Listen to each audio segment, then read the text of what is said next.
Outdoor adventure won't wait for engine problems. Things like hard starts, rough performance, and lost fuel economy are often caused by fuel gum and varnish buildup. Seafoam can help your engine run better and last longer. Simply pour a can in your gas tank. Hunters and anglers rely on Seafoam to keep their engines running the way it should the entire season.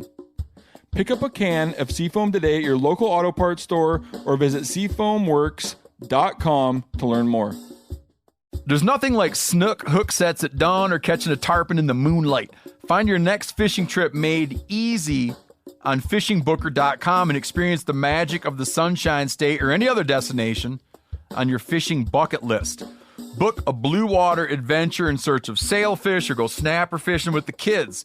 With over 6,000 captains and trips to choose from, planning your next one just got a whole lot easier. Download the Fishing Booker app on the Google Play or App Store or visit them online at fishingbooker.com to book your trip today. After 3 years of work, our follow-up to the Meat Eater Fish and Game Cookbook is here. It's the Meat Eater Outdoor Cookbook, wild game recipes for the grill, smoker, campfire, and camp stove. Here is your book for everything that's best cooked or eaten outside. From grilling to open fire cooking to Dutch ovens to smokers to barbecue to backpacking meals to how to pull off the perfect fish fry, with pit stops along the way for lessons about Ice Age cooking methods and the best 5 ways to construct a cooking fire you can be proud of. And of course, we're focusing on wild game and fish here with over 100 recipes, including stuffed venison burgers 3 ways, wild duck with ahi verde sauce, a jerky made with cola, a gin and tonic made with fire-charred lemons, and grilled frog legs made with a sticky sweet sauce. This ain't your normal cookbook, so be prepared to be surprised. Get your copy now. For more info, visit themeateater.com or buy it wherever books are sold.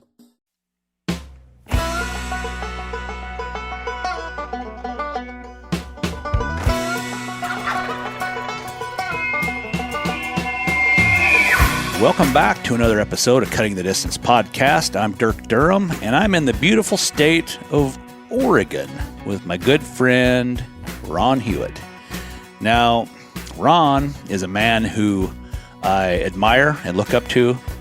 He's like almost like a grandfather type figure to me, or a fatherly figure. You know, my dad, my grandfathers have all long passed away, and I feel like that's something that's important in a person's life, is to have someone like that to talk to and to talk about life and hunting and just, you know, we've been bouncing ideas off each other all weekend here, you know, talking about just life decisions and things we did in life. And it's awesome to have that kind of a person to talk to. And I think society today kind of misses out on some of that. You know, there's such a big push with some political folks to take down the patriarchy and all this stuff. But I think it's an important thing we all need in our life, because we can learn a lot from the people who have done things a lot longer than we have and have kind of learned, went through life, done some things, made mistakes, made the right choices.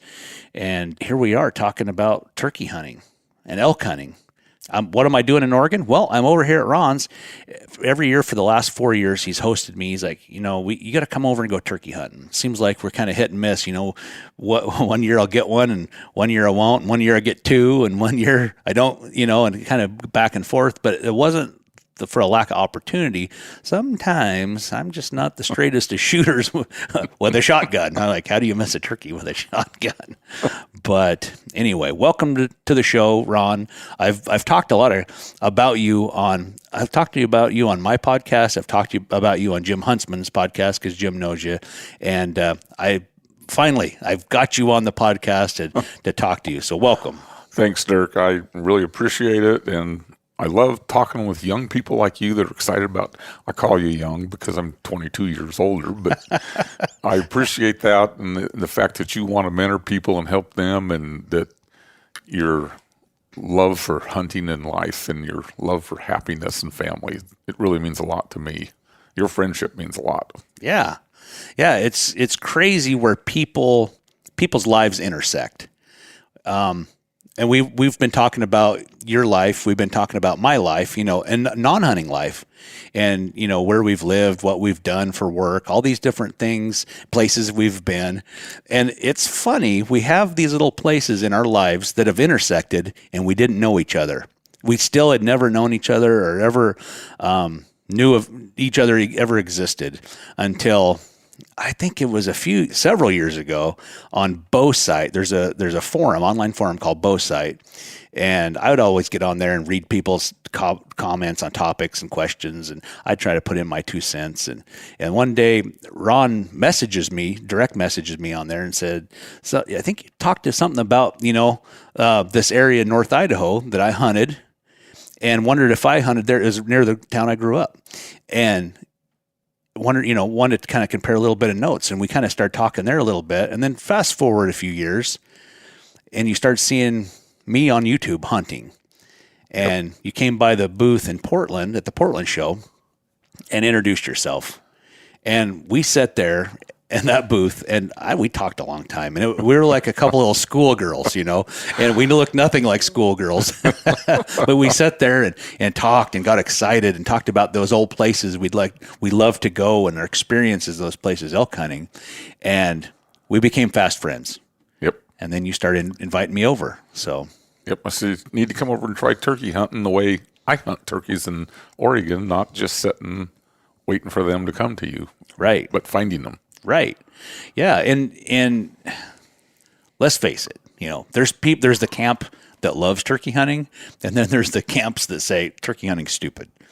And I feel like people that say turkey hunting's stupid or whatever, and then they hear the comparison of elk hunting versus turkey hunting, and people say, there's a lot of similarities. They're kind of like hunting elk in the spring. And that will inflame some people. They're like, there's nothing. There's nothing that's similar. But depending on how you hunt the turkeys and hunt elk, there are some similarities for sure. A lot of similarities in the way you and I hunt both of them. Yeah. Very similar. Yes.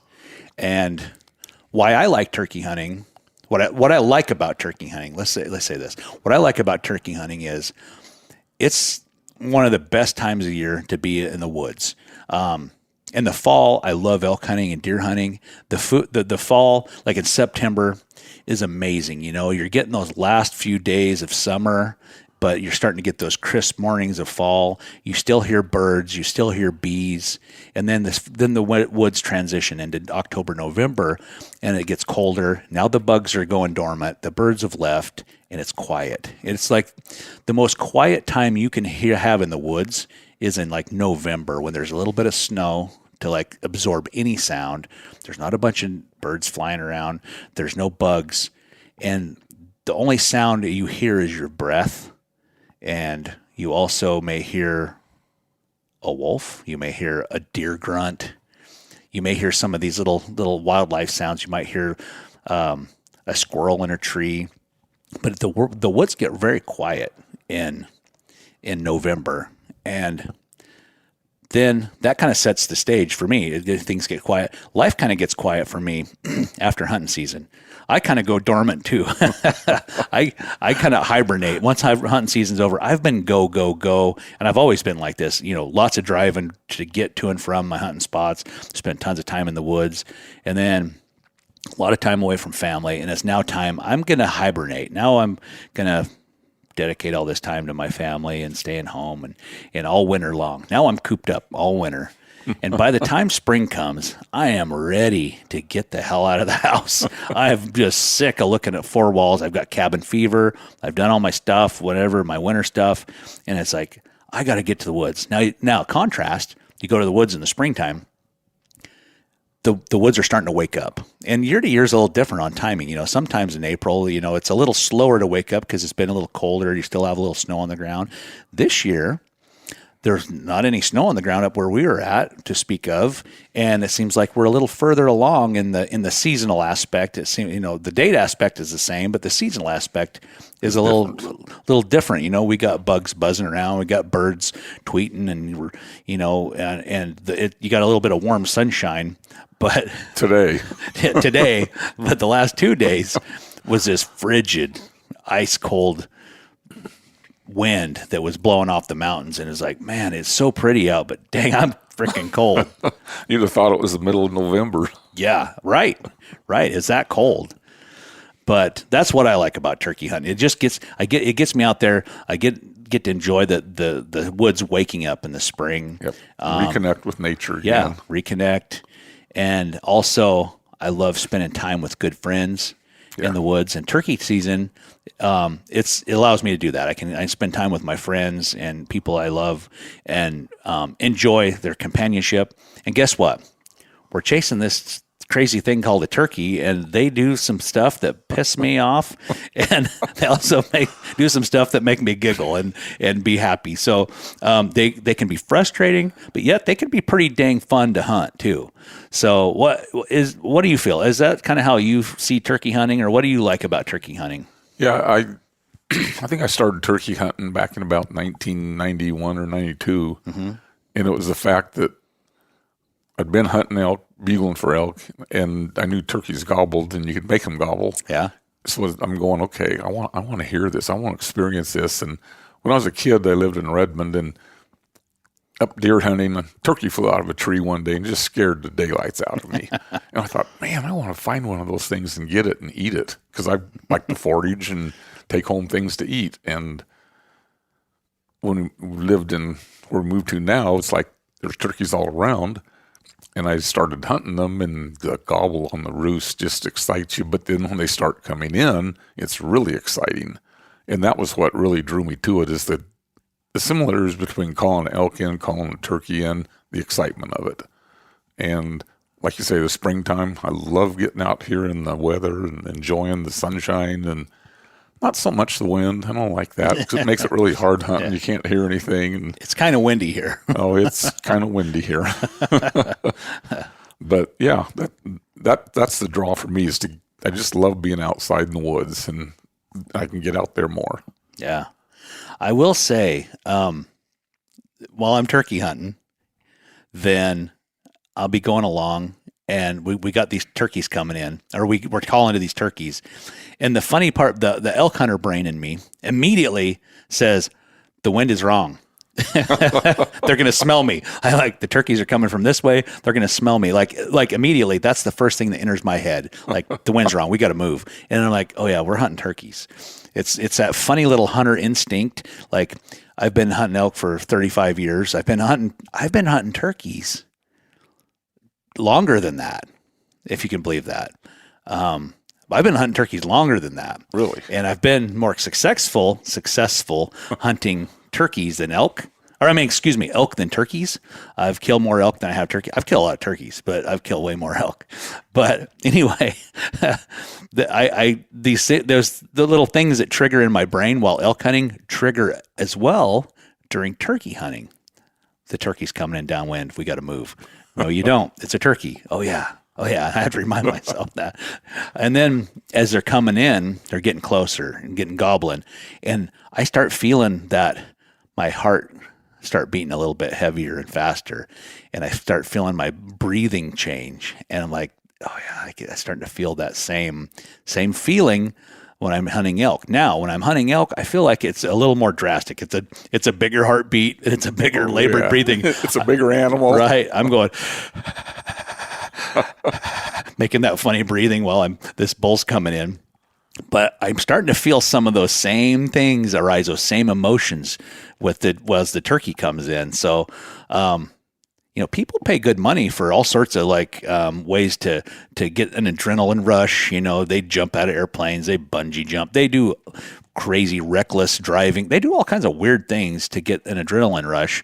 And those turkey hunting and elk hunting kind of scratch those itches. Now, of course, elk hunting is a complete, way bigger adrenaline rush. I got an 800-pound animal with swords on his head coming to kill me. Whereas a turkey, he might peck you and flog you pretty good.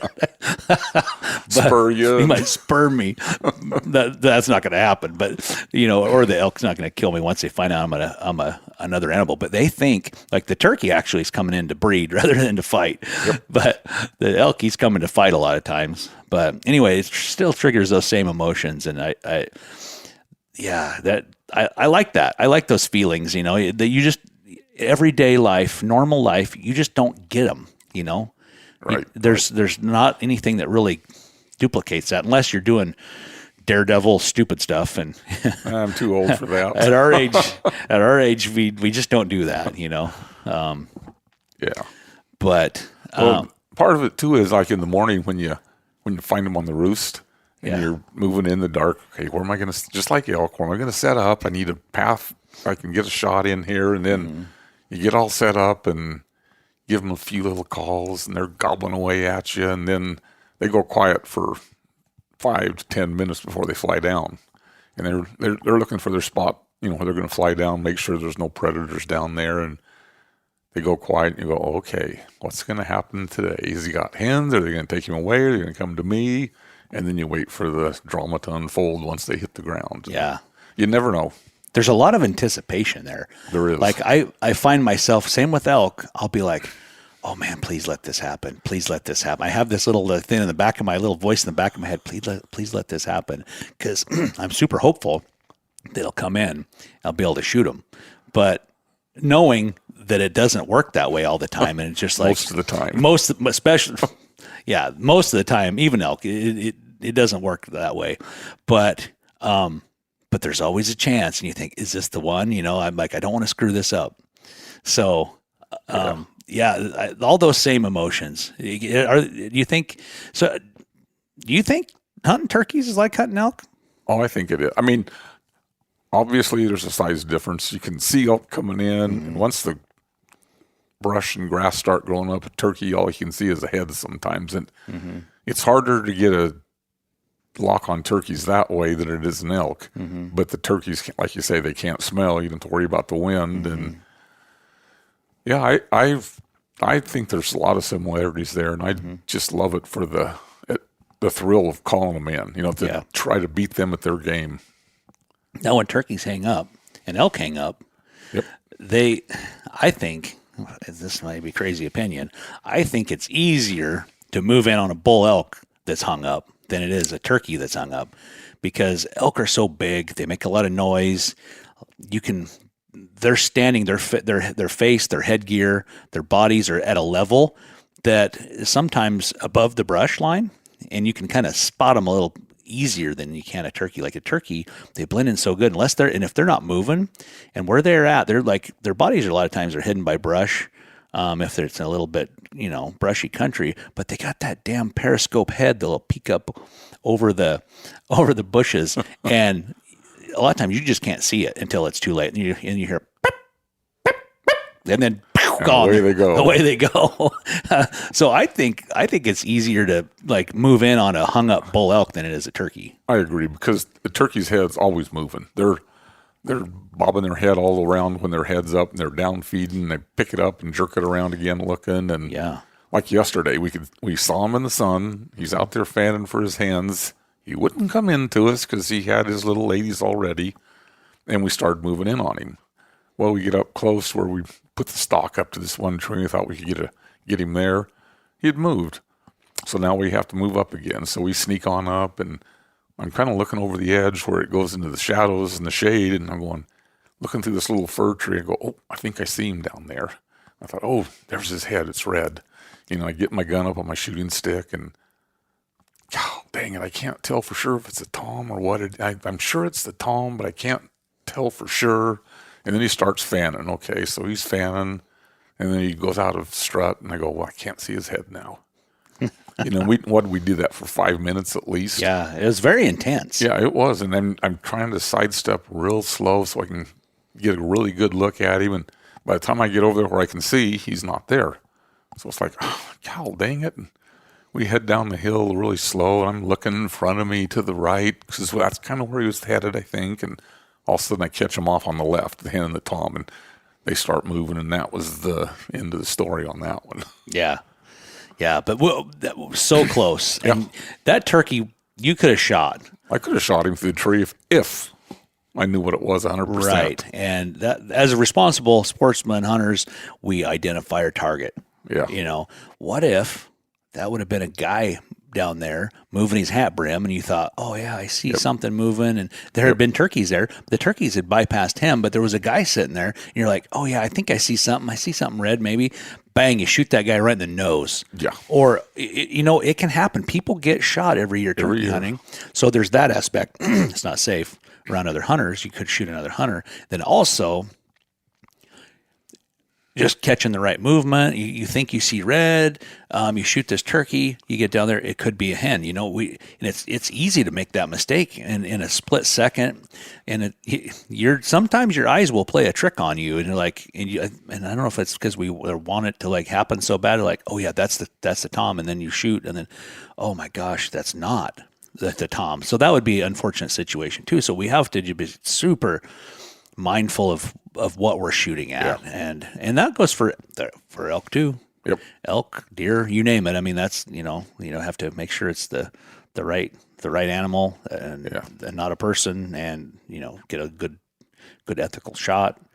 So, and like yesterday, if I did shoot it and the hen was standing there, I get two of them, and so I could not tell for sure where the hen was, and I needed to know that. So it was just it was frustrating to say the least. Yeah, with a scatter gun or a shotgun, I mean, there's blowback. I mean, you can take out 2 or 3 turkeys at once at one time. Like those jakes that come in. There was one. We had 6 jakes come in the morning. I shot my turkey, and if I had lined them up just right, I probably could have mowed the whole works down.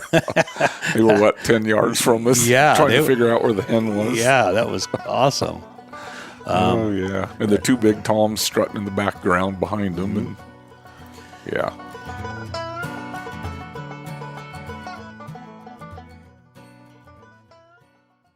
We've all seen plenty of gadgets and fads come and go, but here's one product that stood the test of time: Seafoam Motor Treatment. Lots of hunters and anglers know that Seafoam helps engines run better and last longer. It's really simple. When you pour it in your gas tank, Seafoam cleans harmful fuel deposits that cause engine problems. I'm talking common stuff like hard starts, rough engine performance, or lost fuel economy. Seafoam is an easy way to prevent or overcome these problems. Just pour a can in your gas tank and let it clean your fuel system. You probably know someone who has used a can of Seafoam to get their truck or boat going again. People everywhere rely on Seafoam to keep their trucks, boats, and small engines running the way that they should the entire season. Help your engine run better and last longer. Pick up a can of Seafoam today at your local auto parts store or visit seafoamworks.com to learn more. There's nothing like snook hook sets at dawn or catching a tarpon in the moonlight. Find your next fishing trip made easy on fishingbooker.com and experience the magic of the Sunshine State or any other destination on your fishing bucket list. Book a blue water adventure in search of sailfish or go snapper fishing with the kids. With over 6,000 captains and trips to choose from, planning your next one just got a whole lot easier. Download the Fishing Booker app on the Google Play or App Store, or visit them online at fishingbooker.com to book your trip today. After 3 years of work, our follow-up to the Meat Eater Fish and Game Cookbook is here. It's the Meat Eater Outdoor Cookbook, wild game recipes for the grill, smoker, campfire, and camp stove. Here is your book for everything that's best cooked or eaten outside. From grilling to open fire cooking to Dutch ovens to smokers to barbecue to backpacking meals to how to pull off the perfect fish fry, with pit stops along the way for lessons about Ice Age cooking methods and the best 5 ways to construct a cooking fire you can be proud of. And of course, we're focusing on wild game and fish here with over 100 recipes, including stuffed venison burgers 3 ways, wild duck with ahi verde sauce, a jerky made with cola, a gin and tonic made with fire-charred lemons, and grilled frog legs made with a sticky sweet sauce. This ain't your normal cookbook, so be prepared to be surprised. Get your copy now. For more info, visit themeateater.com or buy it wherever books are sold.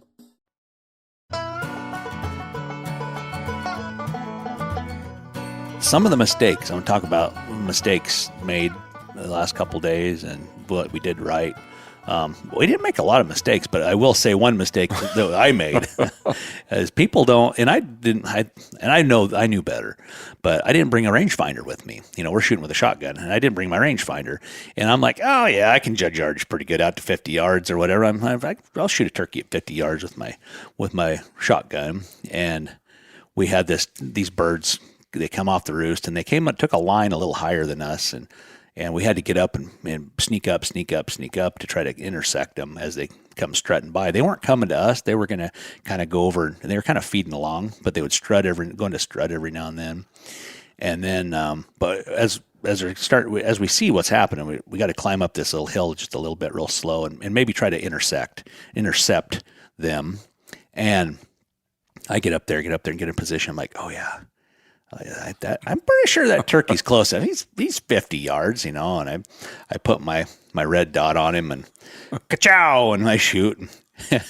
I watch my pellets from my shotgun fall about 20 yards short, and he just kind of jumps up and flops his feathers a little bit, like, what the heck was that? And then just kind of walks off. Him and the other turkeys just kind of walk off. They might even have gobbled, I think, when I shot. They did. And another one down below us did too. And then they just kind of walked off, and we're like, dang it. So after they got out of sight, I walk up there and I stepped it off, and it's 75 yards. And I'm like, how did I misjudge 75 yards for 50 yards? Well, in all fairness on that one, it wasn't a bright morning because there were some clouds in the sky, and it was only like 20 minutes after fly down, into shooting light. Yeah. And when you did shoot, I saw the flame come out of your gun. So it was not a bright, it wasn't really good light for judging, and it was really hard to tell on that one. And I'm used to judging elk yardage. Well, they're a lot bigger to judge. Yeah, and I'm like, you got to try to look at this little bird compared to an elk, and you're like, I think that's close enough. No. Yeah, but when you shot, you thought it was a robin out there. Yeah. Oh, shoot. But, that is one mistake I made for sure. So fast forward, that was opening morning. Yep. And we had all this hope and all this, we felt pretty good about it. And then just our opportunity slipped us by. And then those turkeys, they kept gobbling. But man, those things will cover country. Like, they took off. They took off. They didn't ever run, but they were a turkey just walking a normal pace. If they're not feeding, they just start walking. They will outdistance you, kind of like an elk, easily. Yep. Yeah, we kind of followed them over till they dropped in the next canyon, and we could hear them over there at times, and they kind of disappeared.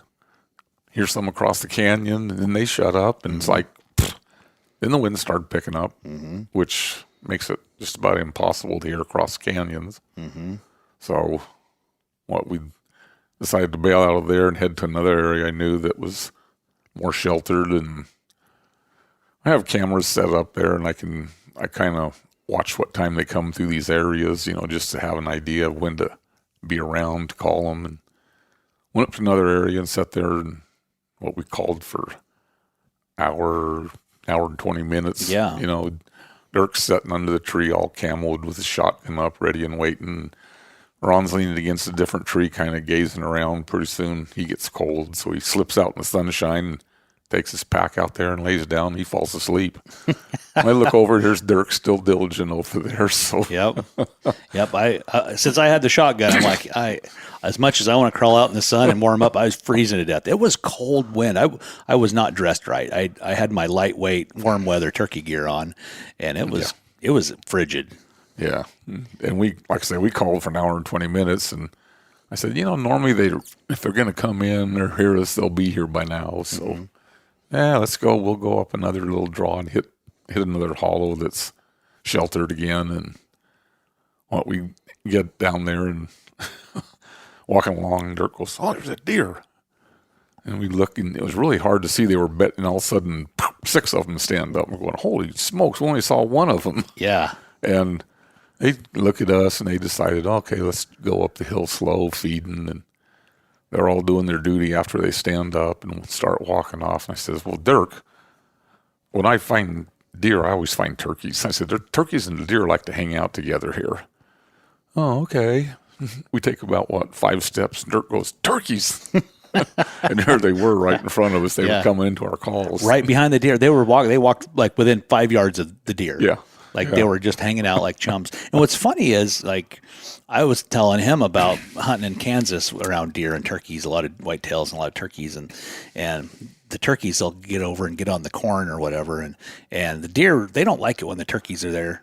I think they can make a lot of noise, and I don't know, maybe the turkeys are mean to the deer. I don't know, but they don't seem to like each other too much. Well, they're competing for the same food source. Yeah, and I'll make some noise and clear my throat or make some noise or wave my hand outside the blind or the tree and try to get those turkeys to see me and like spook off, so the deer will be able to come in, with no reservations, And Ron was telling me, he's like, oh, that's weird because my deer and turkeys, they love each other. I got pictures on my trail cams of these deer and turkeys hanging out together all the time. I'm like, well, that's weird.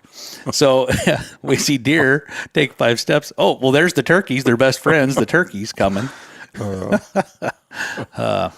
And Ron had just made some yelps with his box call, and these jakes were like on a beeline to us, and we're kind of standing right out in the middle of, like, out in the sunshine. Like but we're frozen. We're not moving a bit. Like, we're not moving a muscle. And these turkeys are like coming right to us. Got to like 10 yards, and then they weren't paying attention. That you could see they're like looking around. Hey, where's that hen at? I heard. And they're looking around, and they're all. It's funny to watch jakes. They're all kind of grouped together, and kind of, you call them like a gang of thugs or a gang of teenagers. Like, they kind of act kind of geeky, kind of nerdy, and pretty soon they don't see the hen and they go back. Well, off in the distance, about 60 yards, there's a couple of toms strutting. They're fanning around back there. I'm like, oh yeah, those things need to come. So the jakes kind of go back over there, and then they kind of run around. Jakes will do this funny thing where they run around in circles. If you haven't been around it too much, but if you have, you'll know what I'm talking about. They run around in circles chasing each other. It's kind of funny. It's like animated. They're running around in circles chasing each other in a 6-foot circle. Then they stop and go the other way. Then they stop and they go the other way.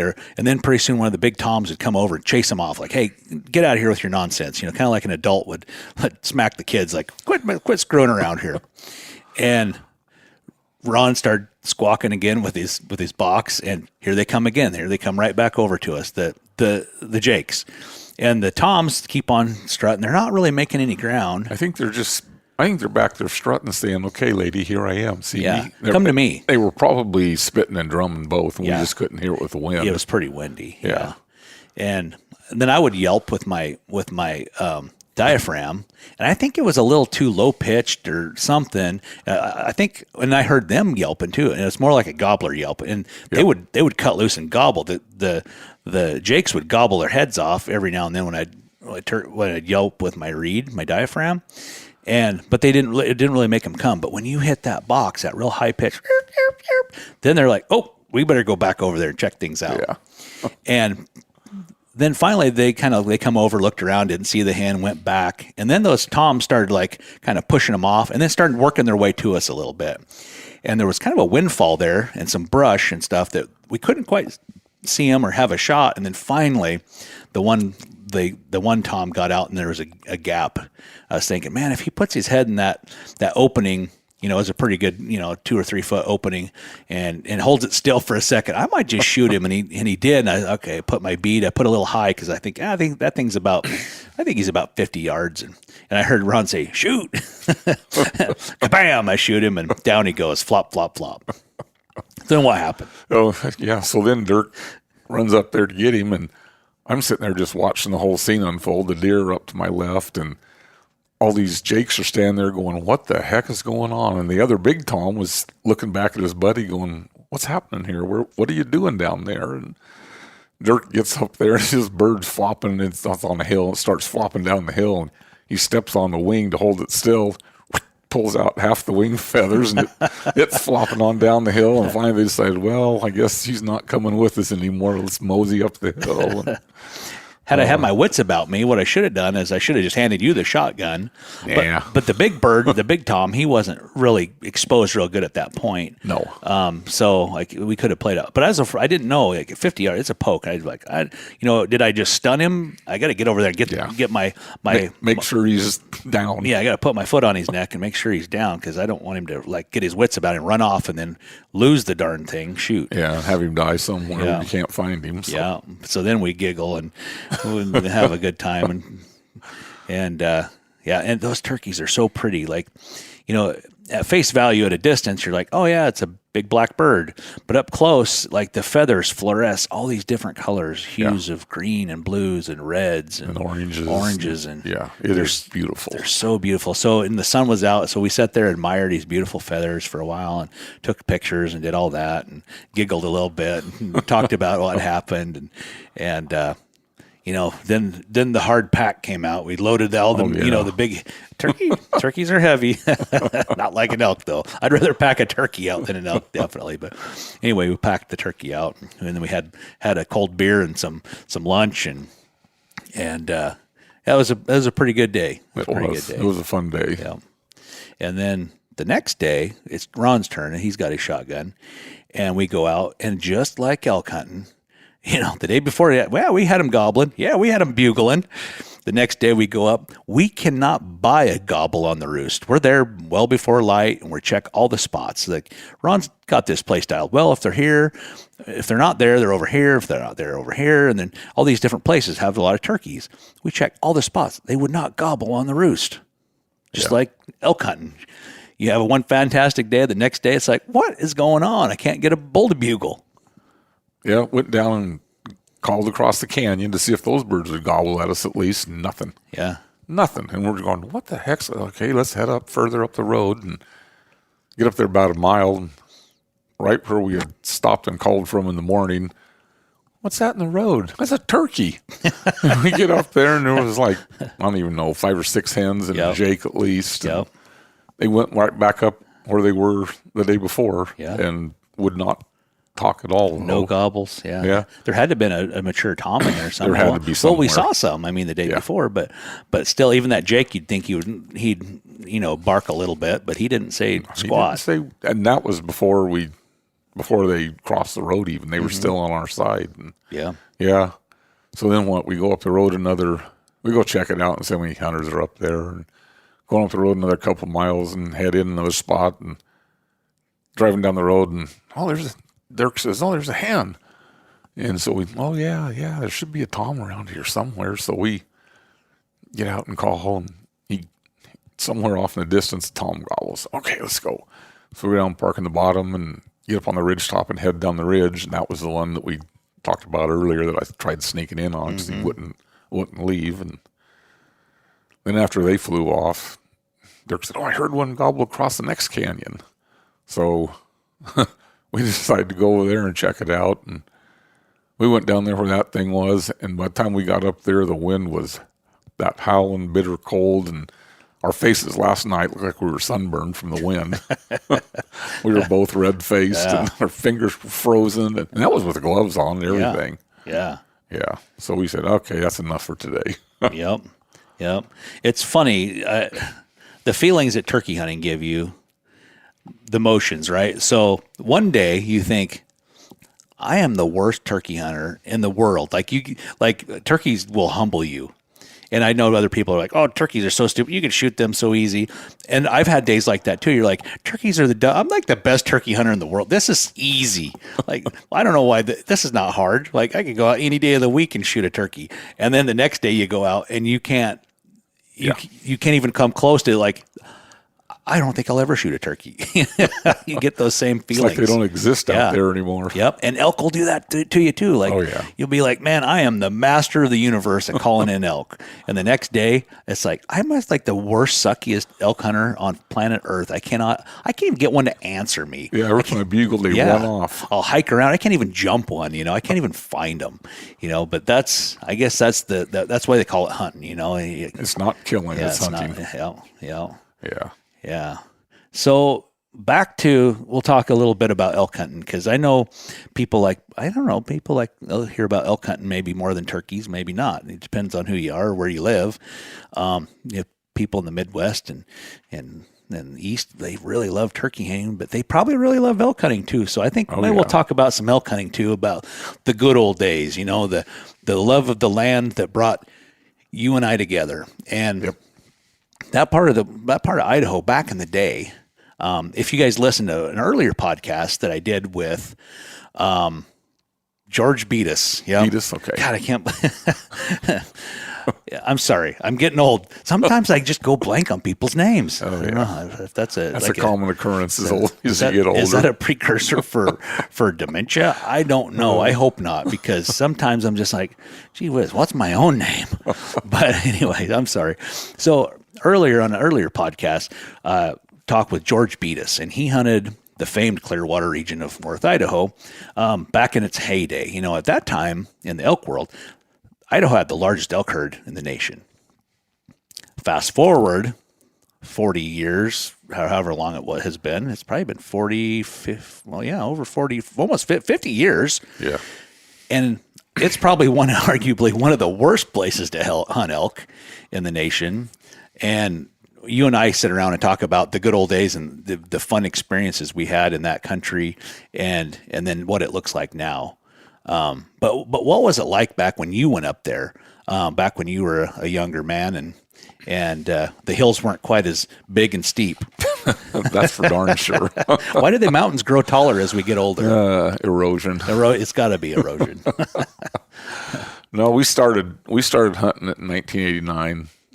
My good hunting buddy and my brother and I, and it was like, I hunted Oregon a lot. I mean, that's where I hunted only, was Oregon, Eastern Oregon. So I'm hunting the lodge poles and the thickets over there, and there's really no brush, not much brush anyway. And we could call bulls in over there, but there was enough people kind of put me off. So I said, let's go try Idaho. So I did some research and picked this spot in Idaho, and went there, and I circled spots on my maps. I had topo maps in the day where I think, okay, there might be elk here and here and here. So we get there the first night, set up camp, and head down the road a couple miles, and I don't think it was one of the spots I'd circled. I said, let's go out here and look.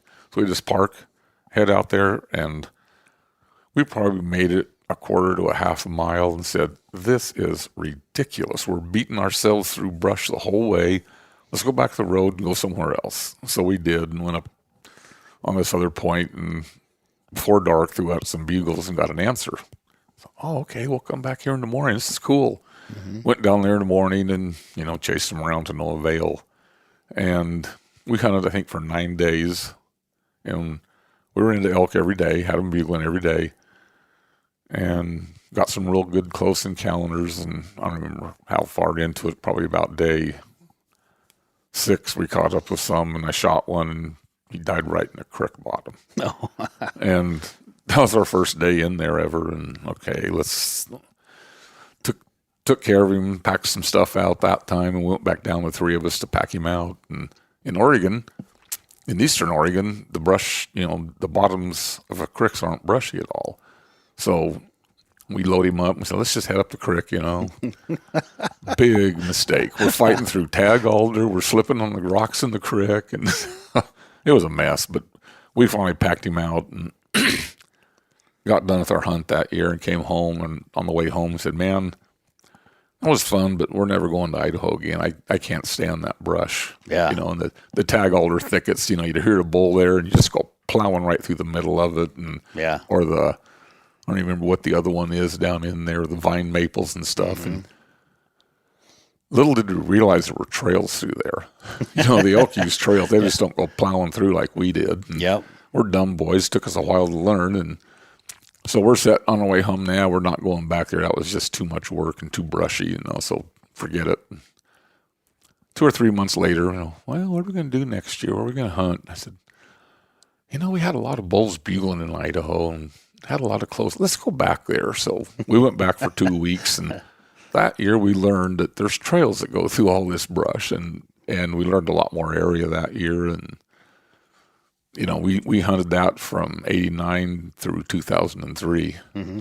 and just had a ball over there. We got to know the area well, and we had multiple bulls in all the time, and got a lot of bulls taken home with us, and mm-hmm. It was fun. It was just a blast. And during some of those days, I'm sure that I'm on this hillside and you're on that hillside, and I'm bugling to you and you're bugling to me. And we're going, there's hunters there. What the heck are they doing in here? Some guy over there. And Dirk's over there going, what the heck's that guy over there for? Yeah. I think we probably crossed paths in the mountains, but not close enough to know to meet each other. Right. And we'd go by where you were camped, and we'd wave at the camp on the way by. Yeah. Yeah. Oh, yeah. Yeah, things were different back then, definitely. They a were. lot more elk.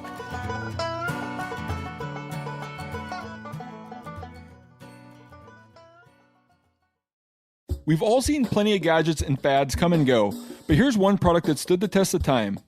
Seafoam motor treatment. Lots of hunters and anglers know that seafoam helps engines run better and last longer. It's really simple. When you pour it in your gas tank, seafoam cleans harmful fuel deposits that cause engine problems. I'm talking common stuff like hard starts, rough engine performance, or lost fuel economy. Seafoam is an easy way to prevent or overcome these problems. Just pour a can in your gas tank and let it clean your fuel system. You probably know someone who has used a can of Seafoam to get their truck or boat going again. People everywhere rely on Seafoam to keep their trucks, boats, and small engines running the way that they should the entire season. Help your engine run better and last longer. Pick up a can of Seafoam today at your local auto parts store or visit seafoamworks.com to learn more. There's nothing like snook hook sets at dawn or catching a tarpon in the moonlight. Find your next fishing trip made easy on fishingbooker.com and experience the magic of the Sunshine State or any other destination on your fishing bucket list. Book a blue water adventure in search of sailfish or go snapper fishing with the kids. With over 6,000 captains and trips to choose from, planning your next one just got a whole lot easier. Download the Fishing Booker app on the Google Play or App Store or visit them online at fishingbooker.com to book your trip today.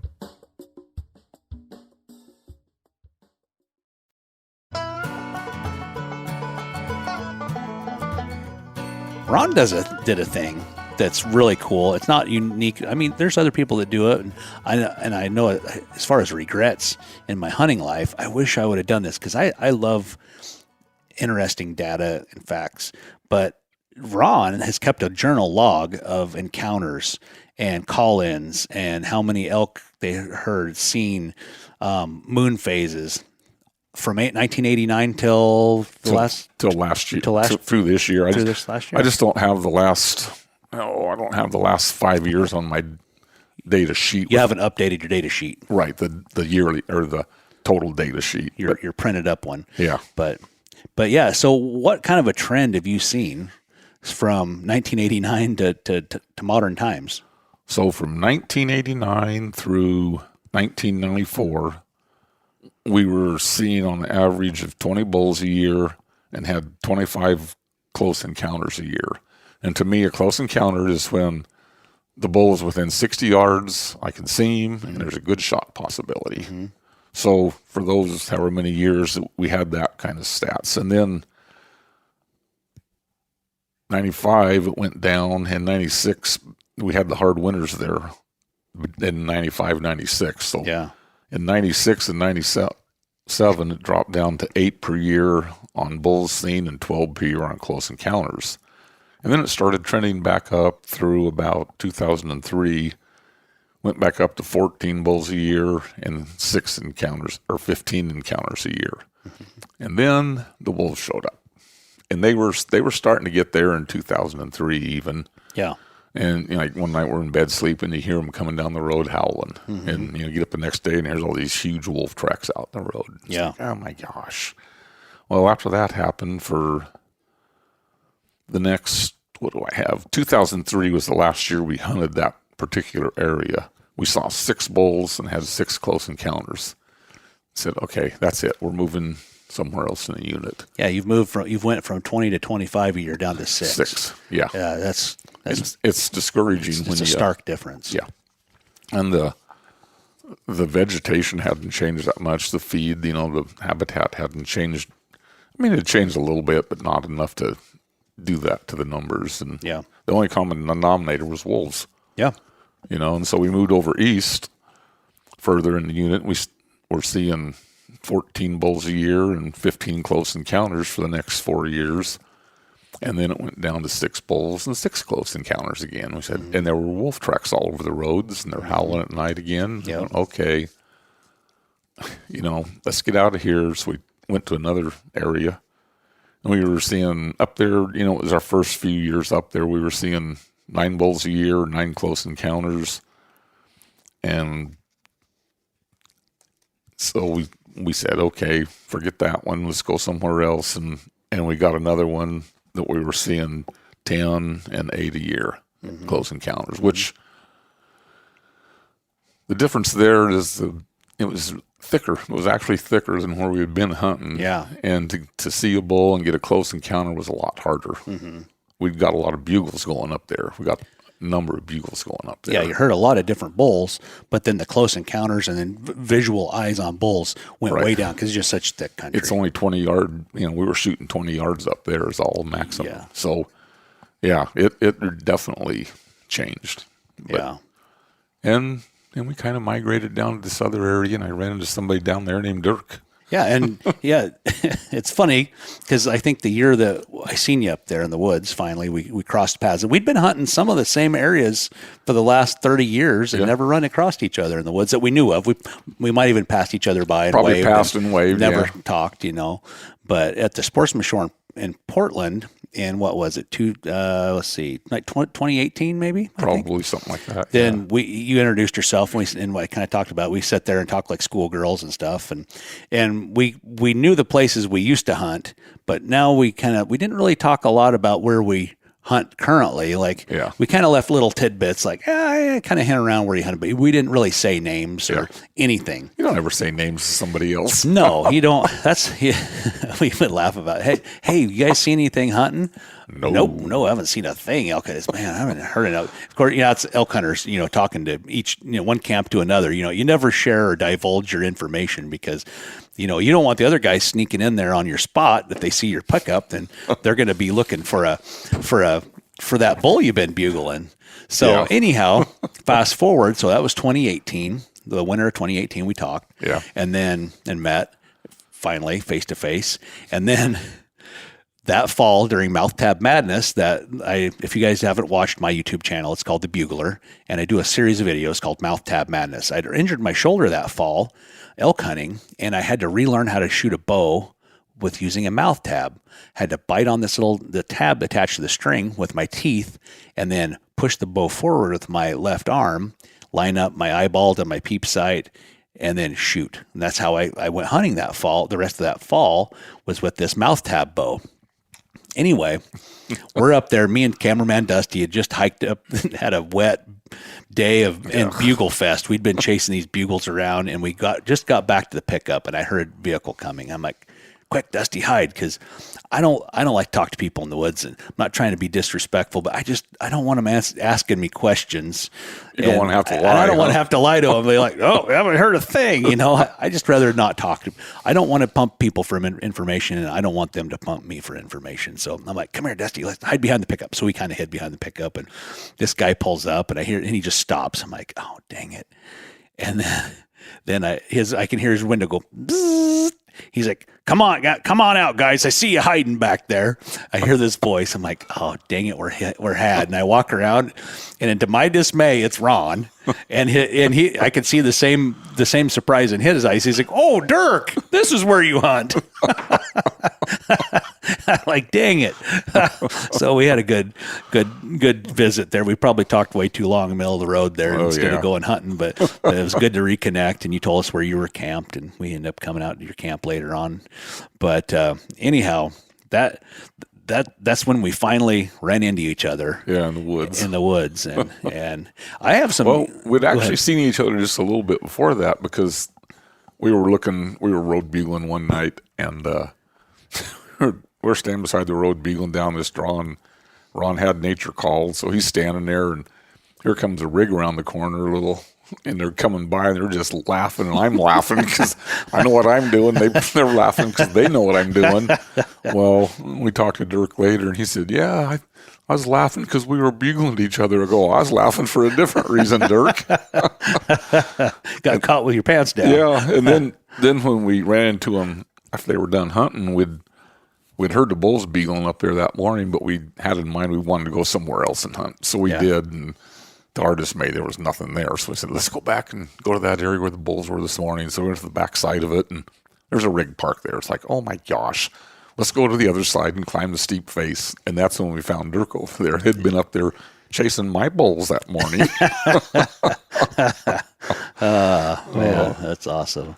And it's funny, like my experience is like, I wish I'd have wrote them all down. That way I'd have that hard data. I just have to go on memory. Right. But I remember, the same kind of trends, you would hear lots of bugles, every year, different bulls, and you'd have, you would get eyes on bulls and then close encounters. And a lot of people will throw around, oh yeah, I called in 47 bulls last year. But did you really call in 47 bulls? In my mind, calling in a bull is having a bull either come in to within archery range or very close to it. So he's traveled a long ways from where he was at originally, and he came to your calls, and you almost get him. Or let's say a bull comes from half a mile away and stands on a hillside 100 or 200 yards away and looks back and paces back and forth and bugles at you, but then he don't come any further because he's like, he wants to see elk or he wants you to make a move, but then he kind of goes back. That's a call in too. Yeah. But I know people that will hunt some of the same areas I hunt, and they'll be like, oh yeah, we called in 49 bulls last year. I'm like, but did you? I mean, I don't think you're counting. I don't think you're counting call-ins like me. I think maybe the amount of bugles you heard. I'd say maybe they got 49 answers. Yeah. But you know what? Gee whiz. I guess if that's what makes you float your boat and keeps you going every day, I mean, it doesn't matter. Bless your heart. I mean, I guess you can count them however you want, right? Yeah. Nope. Same as turkeys, right? Oh, he called in these turkeys. Called in 100 turkeys today. Except when they got off the roost, they went the other way. And half of them were hens. And half were hens. Oh, yeah. But that where we met you, we ran into you. If the first year I hunted that spot there was in 2007, and that year my buddy Brent and I, we'd heard 35 different bulls bugle in a week. And I was like, wow, this is great. Because my old spot I used to go had been really good and then gone way downhill, just like what you said, I think the last year I hunted there, I think I had 2 close encounters. And I heard like 3 bulls the whole time. Yeah. And just heard them. And I got on almost all of them. I got on all of them, but I guess out of the 3 bulls, I got on 2 of them and had a close encounter. But anyhow, fast forward, to 2007, 35 bulls we heard in a week, and had lots of close encounters. I didn't really count those up. I'd have to kind of go back to the old memory banks and write them down and kind of figure it out. But lots of close encounters, very, tension on the string, drawn back a few times, and almost got them to when we met you in 2019. We had, I don't know, we probably heard like maybe 10 bugles that year and had 3 or 4 close encounters. In 2019. Yeah. And he's gonna look at his Bible here, his elk hunting Bible. 2019, we heard a total of 33 bugles and saw 5 bulls. Wow. And had 4 close encounters. Man, you sandbagger. you when I talked to you in the woods, you said, "Oh yeah, we've heard a couple bulls here and there, but well, you weren't being truthful." Well, you probably weren't either. I wasn't at all. Yeah, you guys said, "Oh, did you get into them up there?" I'm like, "Oh, we heard a couple bugles up there." I walked know around in better. the brush, and well, we weren't real truthful either. Yeah, little did you know, I sit down there and listen to them all morning before we left. Yeah. But yeah, it was a good year. but just the stark contrast, and then fast forward to like 2022. That was the last time I hunted up in that country, and that was the Ghost Bull video you guys watched. If you haven't watched it, it's on YouTube. The Ghost Bull. Yeah. That was a good one. Ghost Bulls of the North or something. I can't like that. Yeah, Ghost Bulls of the North. That was the video on YouTube on the Phelps Game Calls YouTube channel, and I think I heard 5 bulls that year, and had 3 close encounters. As in, I was. I was within shooting range of bulls. So it had even gone downhill from 2019 to 2022 in my mind. A lot less sign and, a lot of hunter activity, but I'm kind of going to some places you don't see a lot of people, but still it's just that the elk numbers are not there. Right. There used to be a lot more in there. Yeah. And in my mind, I feel like I'm about as educated as any biologist, probably more so than any biologists that are out there now. Most biologists, they read things, they look at spreadsheets, they look at that kind of data. Ron and I are out there surveying the landscape, the countryside, firsthand experience. Yeah. We're covering the country. We're digging in. I would dare say way more than anybody that's like doing any kind of biology assessment of an area. You know, we're boots on the ground. We're walking in places people don't normally walk unless you have like an elk calling to you. Like, you're not going to walk down in these crap holes if there's not a bull bugle. And like, you're not going to walk down there to write something on a sheet of paper to see what's down there. Just to see what's down there. You're just not going to do it. So anyway, I feel like we have a pretty good gauge on what has happened to Idaho's elk, North Idaho's elk. Certain parts of Idaho, elk are flourishing. Yeah. Other parts of Idaho, they're diminishing. But where they're flourishing, do they have many wolves? Not as many. Yeah. No, or any. You know, not as many or any. But wolves are starting to find some of those places now. I have friends, and you know, in the southern part of the state, you know, if you cut the skinny part of Idaho off and make a box out of the southern part of the state, you know, make a rectangular box. Yeah. The areas in those places, you know, I feel like they have better elk herds. I probably shouldn't say that, but I know on the fringes of the northern part of the box, I know people are starting to say, you know, man, we're starting to see more wolves and starting to see more wolves. And they'd seen wolves before, and they kind of came and went, but now they're back, and they're finding deadheads, lots of deadhead elk. They're starting to make an impact in a lot of areas, especially with the kind of winters we've been having last year. This winter wasn't too bad, but the winter of 2022, 2023 was devastating to South Idaho. Yeah. And I don't know if that's, you know, what got those wolves. You know, they just followed the herds down into the lower country as the time went by. But anyhow, some might say, like if we go back to northern Idaho, some will say, you know, it's all about habitat, you know, the habitat loss. Because in 1910, there was a giant wildfire that went from north central Idaho clear way up into the Panhandle and burned millions of acres of the national forest, which after 30 years, 40 years, when it grew back, it was amazing elk habitat. You know, the burnt had opened up the canopy, you know, grasses and small shrubs growing everywhere. And it was a perfect storm because, you know, back in them days, not a lot of people in Idaho.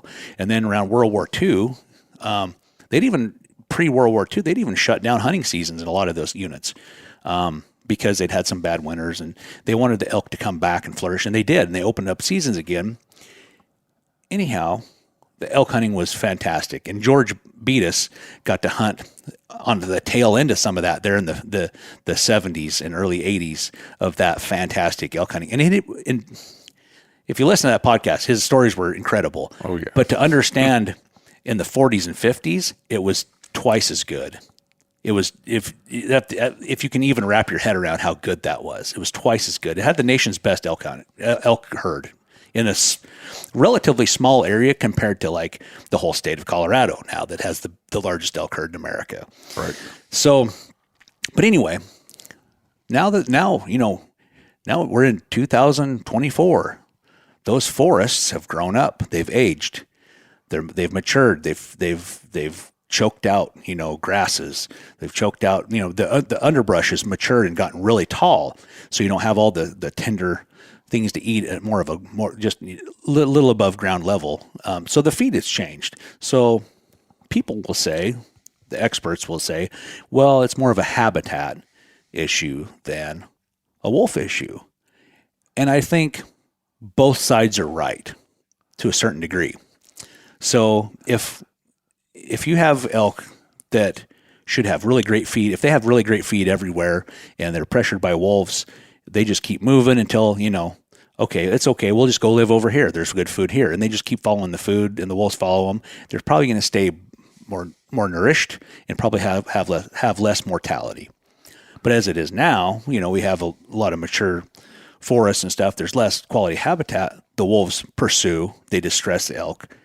They're not as in good a shape because they don't have a good as feed, and then they're easier prey because they maybe find some good food, a good food source, and don't want to leave it, and then the wolves go in and wipe them out. And this is all just my theory. What do you think? Yeah, I mean, I agree with some of it that has grown up into old forest, old growth, but then you start out where you go back to where you and I first hunted over there. Yeah, and that is all burnt. That's all. There's been fires go through all that country, and so it's reforesting, and it's got the open grasses. It's got the habitat for them. And you were back there last year rifle hunting, and you found 0 in there. Yeah. So, there used to be tons of elk in there, and now there is good food. If it was the habitat, there's great food for them in there, but there's still no elk. Right. Yeah.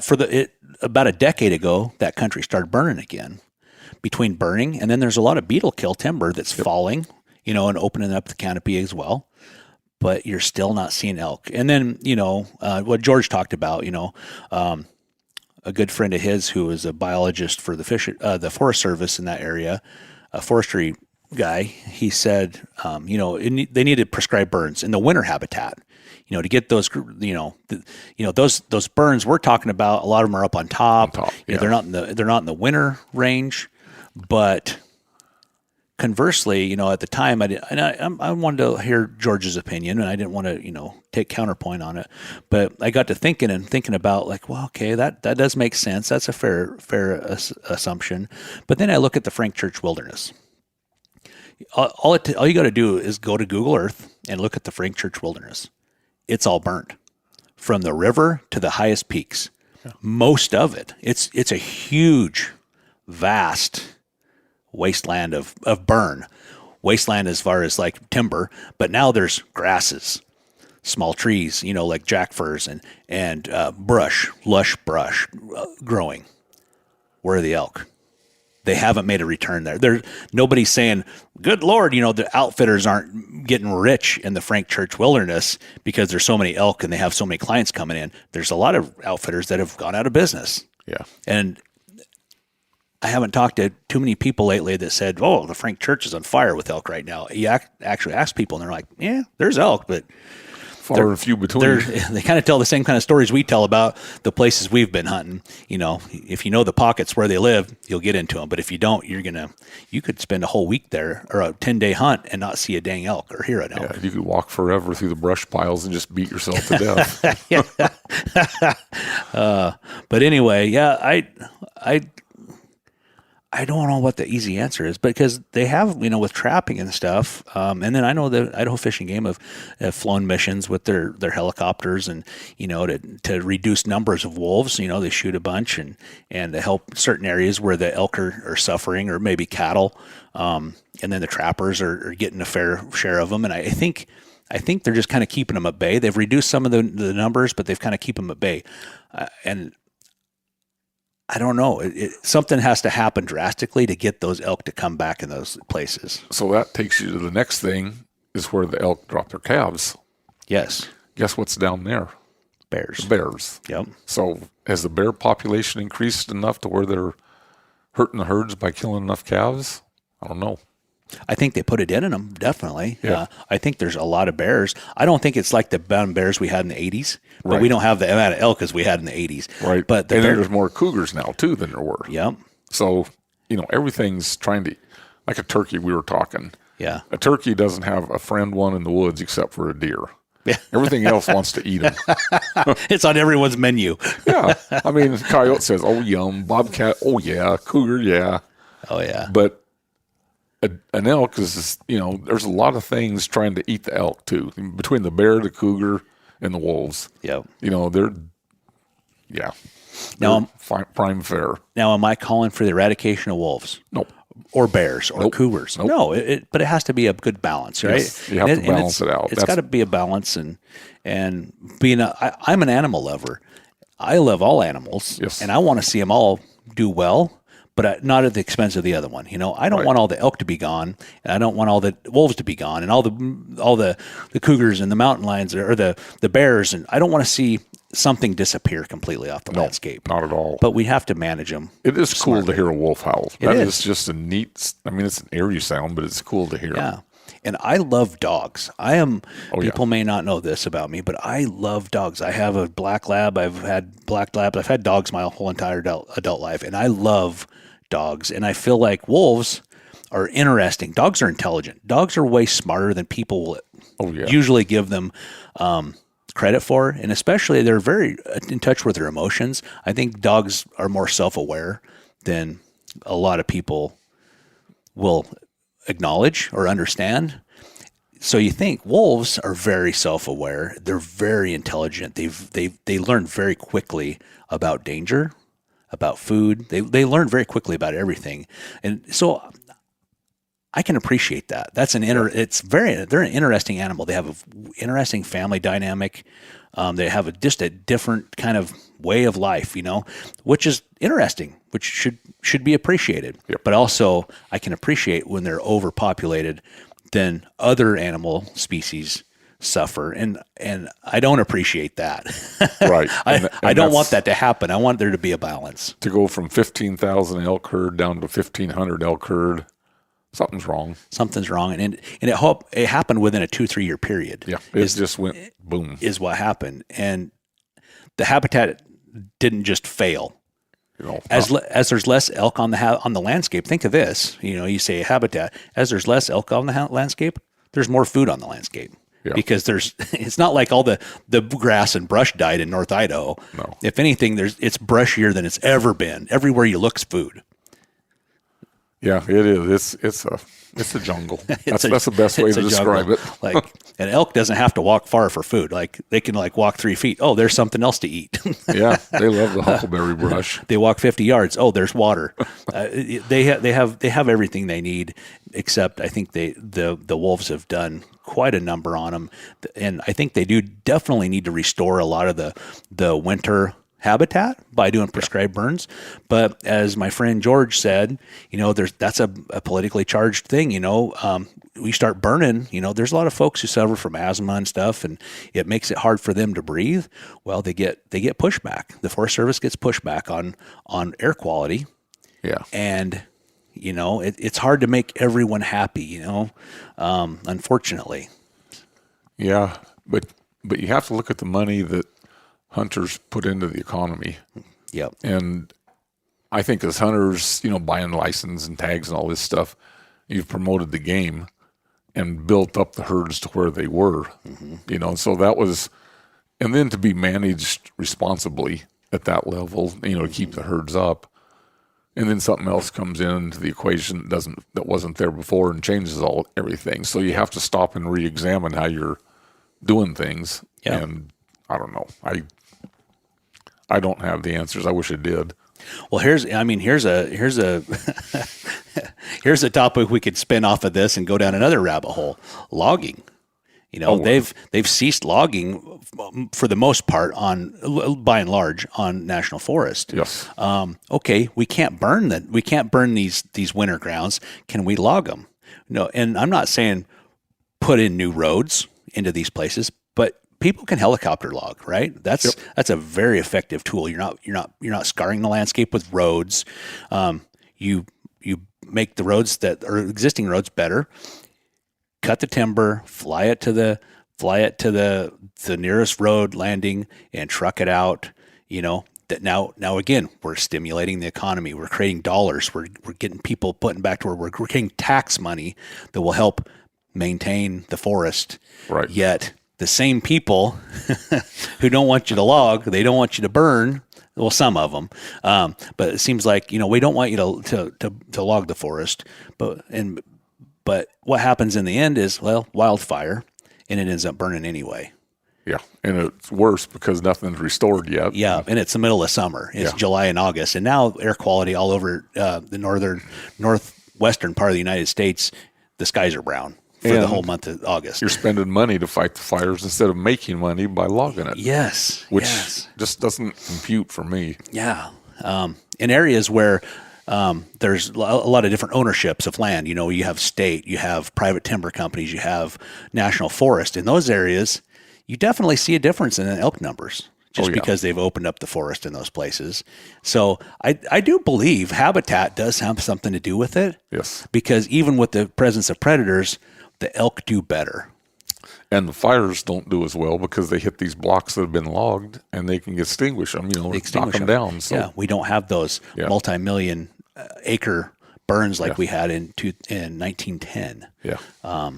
So anyway, man, I wish we could just, I think we've just solved the world's problems here, Ron. Oh, I'm too old for that.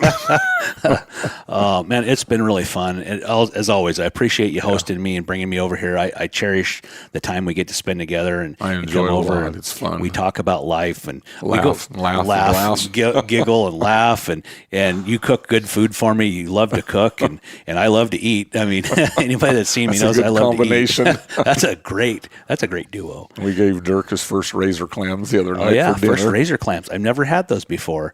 Jason Phelps, thanks a lot for no invite. He lives very close to the coast. And, I dig where he goes probably. So. Yeah. I had to come to my good friend Ron's house to get razor clams. I hope you're listening, Jason. If you guys have questions or comments, you can always email them in to ctd@phelpsgamecalls.com. Yeah. Cutting the distance. ctd@phelpsgamecalls.com. And send an email to Jason Phelps and say, hey, why didn't you have Dirk over for razor clams? I thought you guys were friends. I'm starting to question our friendship. Make sure he gives you razor clams and not mud clams. Yeah. Well, he'll probably eat the razor clams when I'm not there. He's like, we got some of these other, we call them M clams, short for mud.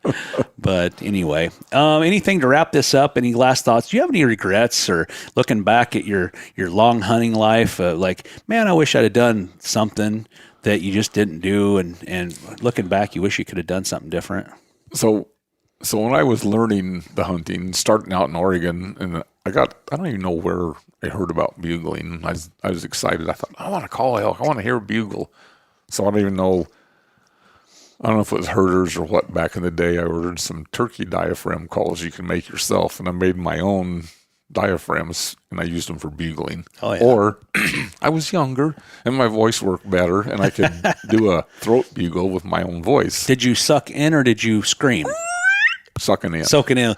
I try to do that. I sound like I sound like a stuck pig or something. It sounds terrible. Yeah. Well, I called a nice 5-point in one day, and here came a hunter down upwind from him, and gone. Got them both. Yeah. Though. You fooled them both. Oh yeah. It was like, oh my gosh. You must have been pretty good.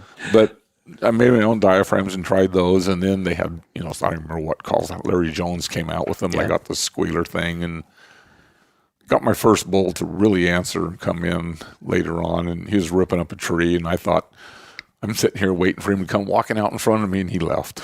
Oh, man. So it's like, oh, well, that's not how it goes. And then I taught myself. I learned it myself just by doing it. And like we were talking back in the day, there were enough elk in Idaho. If we blew this one, let's go to the next one a mile away. Yeah. And do it again. And that was how we learned. It was just trial and error. Yeah. And it ends up that you and I bugle a lot alike now. Yeah. I mean, it's like we're sitting here talking. It's like, yeah. Aggressive. Aggressive means this, not this. Mm-hmm. And if the bull gets aggressive sounding, we get aggressive sounding. Mm-hmm. But if he's not, we're aggressive pushing him, getting closer and making him mad. So, yeah. I mean, the only regrets I have,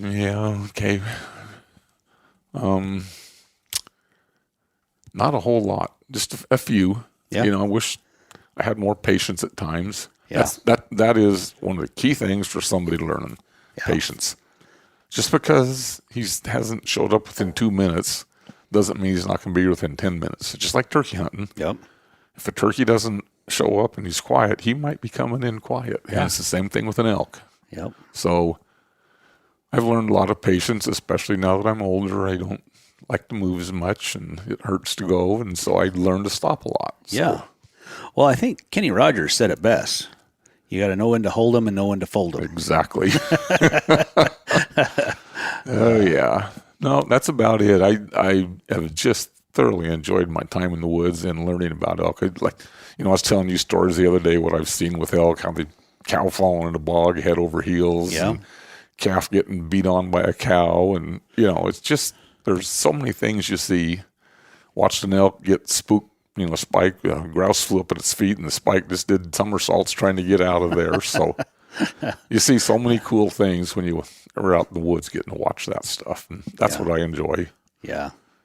Yeah, it's So all the times I've been by myself hunting and I didn't have anybody with me, and I've seen some amazing things. Like nobody's gonna ever believe this story, and it was long before you videotaped anything, and I was by myself, and it's like, man, that was so cool. And it's one regret. I've hunted by myself a lot in my life, and I enjoy it. I love it. I prefer it. But when something remarkable happens, I regret that I didn't have someone there with me to share that moment with. Like, can you believe that just happened? Yeah. That's the coolest thing I've ever seen. No. So, another regret is that we didn't run into each other back in the 1990s. And then start hunting together and with our group, it would have been, yeah. I would have seen your license plate though. And I'd been like, them damn Oregonian hunters with out of standards, get out of Idaho. No, I'm just kidding.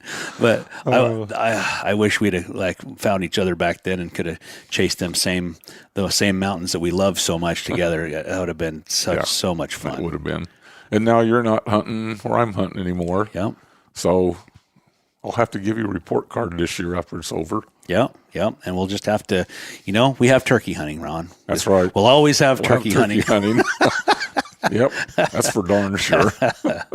Well, thanks again. How can people find you? Do you want to let people know where they can find you on social if they want to follow you? I don't have any idea. Okay. You do. I don't. Yeah. I don't know if it's just Ron Hewitt on Facebook and something Ron Hewitt on Instagram. I don't know. I don't post much on there normally. Just family stuff. And I probably posted a picture of you the other day because I had 11-year memory or something on April 15th with me with a bird, and it said add, and so I put your picture on there. Whether it shows up, I don't even know how to find that. I know. So right on. Well, again, I thank you for having me over, and thanks for getting on the podcast. I know you bet. That was the first. I said I was never going to do this. Dirk.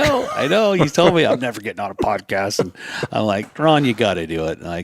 I'm sweating and trembling and shaking. And That's one of my life's regrets is not knowing or when my dad passed away. Before he passed in 2009, and back then I hadn't even heard of a podcast. I didn't even know what a podcast was, and it wasn't mainstream media by no means. And I regret that I hadn't recorded. My mom always wanted my dad, because my dad, he's a very colorful person, crazy stories. Like, he lived a hell of a life, from, storming the beaches of Iwo Jima to living and working in Liberia, Africa back in the 60s. And, hunted the Idaho's backcountry when it was the very best, right out of World War II in the 40s and 50s. And just, he experienced such a wide range of experiences in life. Yeah.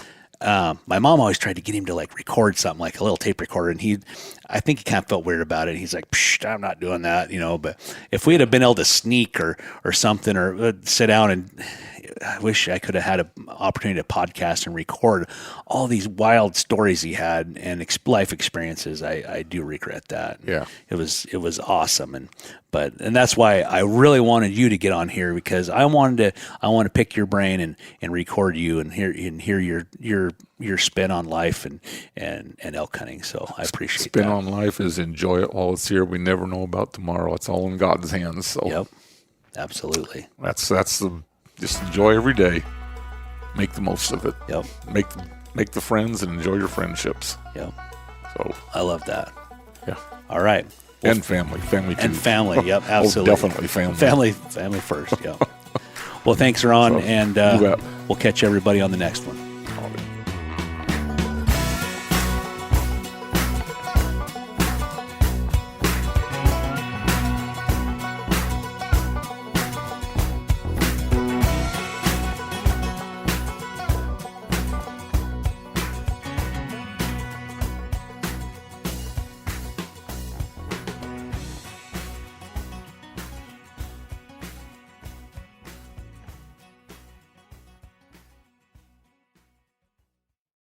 Outdoor adventure won't wait for engine problems. Things like hard starts, rough performance, and lost fuel economy are often caused by fuel gum and varnish buildup. Seafoam can help your engine run better and last longer. Simply pour a can in your gas tank. Hunters and anglers rely on Seafoam to keep their engines running the way it should the entire season. Pick up a can of Seafoam today at your local auto parts store or visit seafoamworks.com to learn more. After 3 years of work, our follow-up to the Meat Eater Fish and Game Cookbook is here. It's the Meat Eater Outdoor Cookbook, wild game recipes for the grill, smoker, campfire, and camp stove. Here is your book for everything that's best cooked or eaten outside. From grilling to open fire cooking to Dutch ovens to smokers to barbecue to backpacking meals to how to pull off the perfect fish fry, with pit stops along the way for lessons about Ice Age cooking methods and the best 5 ways to construct a cooking fire you can be proud of. And of course, we're focusing on wild game and fish here with over 100 recipes, including stuffed venison burgers 3 ways, wild duck with ahi verde sauce, a jerky made with cola, a gin and tonic made with fire-charred lemons, and grilled frog legs made with a sticky sweet sauce. This ain't your normal cookbook, so be prepared to be surprised. Get your copy now. For more info, visit themeateater.com or buy it wherever books are sold.